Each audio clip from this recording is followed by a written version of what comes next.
سرکار ظفر الملت آیت اللہ سید ظفر الحسن۔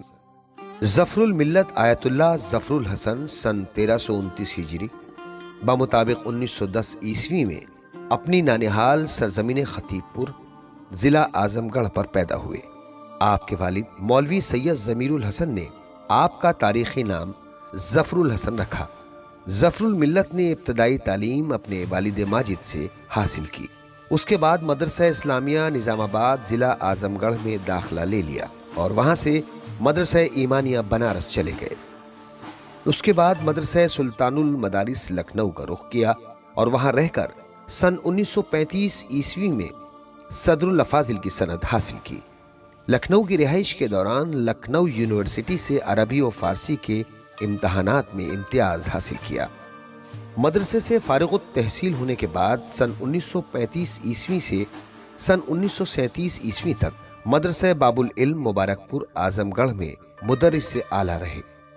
ظفر الملت سن 1937 عیسوی میں اعلیٰ تعلیم کے حصول کی غرض سے نجف اشرف تشریف لے گئے۔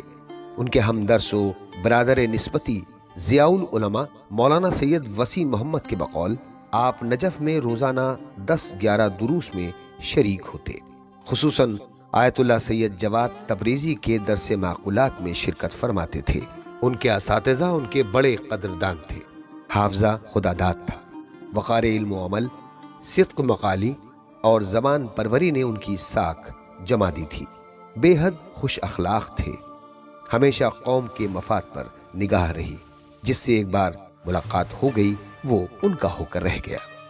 آپ نے آیت اللہ عبد الحسین رشتی، آیت اللہ سید ابو الحسن اصفہانی، آیت اللہ سید ضیاء الدین عراقی، آیت اللہ سید جواد تبریزی، آیت اللہ ابراہیم رشتی، آیت اللہ سید جمال گل پائگانی اور آیت اللہ عبداللہ شیرازی سے کسب فیض کیا۔ فراغت کے بعد ان مجتہدین اور دوسرے علماء سے اجازات اجتہاد لے کر سن 1940 عیسوی میں نجف سے ہندوستان واپس آ گئے۔ آپ کی ایک اردو تصنیف انتظار قائم آل محمد بہائیوں کی کتاب ظہور قائم آل محمد کے جواب میں 3 جلدوں میں شائع ہوئی۔ امیر المومنین کا وہ فی البدیع خطبہ جس میں کہیں حرف الف نہیں آیا ہے، آپ نے اس معجزانہ حیثیت کے حامل خطبے کا اردو میں اس طرح ترجمہ کیا کہ اس میں بھی کہیں الف نہیں ہے۔ آپ نے عربی میں کفایت الاصول کی شرح 2 جلدوں میں بخط خود تحریر فرمائی۔ اس کے علاوہ عربی میں متعدد کتابوں پر حواشی قلم بند کیے اور عربی زبان میں ان کے قصائد بھی طبع ہو چکے ہیں۔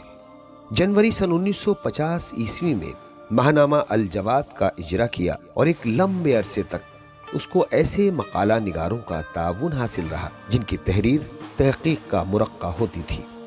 علامہ ایک عظیم شاعر بھی تھے۔ آپ کے عربی اور اردو قصائد فصاحت و بلاغت اور روانی و سلاست پر مشتمل ہوتے تھے۔ ظفر الملت زندگی بھر ادارہ تنظیم المکاتب کے صدر رہے۔ ادارے کے قائم ہونے کے بعد آپ نے اپنے ایک معتقد کو ممبئی خط لکھا جس میں ادارے کے مکاتب کی مدد کے لیے سفارش کی، تو اس مرد مومن نے 40 مکاتب کے خرچ کو اپنے ذمے لے لیا۔ 40 مکاتب کے قیام سے ادارے کی ساکھ بڑھی تو دوسرے علماء بھی اس ادارے میں شامل ہوتے چلے گئے۔ تنظیم المکاتب کا پہلا جلسہ بنارس میں ہوا جس کے محتمم آپ ہی تھے۔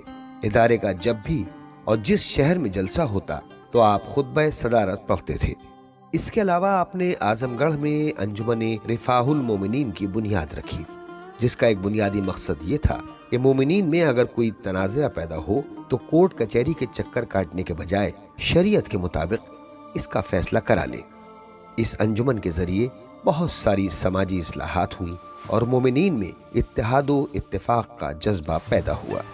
آپ کے شاگردوں کی فہرست طویل ہے جن میں آپ کے فرزند ارجمند مولانا سید شمیم الحسن، علامہ سعید اختر رضوی گوپال پوری، ڈاکٹر امیر حسن آبدی، مولانا سید محمد زنگی پوری، مولانا شیخ ممتاز علی، مولانا سید کرار حسین وائز، مولانا سید احمد حسن، مولانا علی ارشاد مبارک پوری، مولانا حسین مہدی حسینی اور مولانا سید ضمیر الحسن رضوی وغیرہ کے اسماء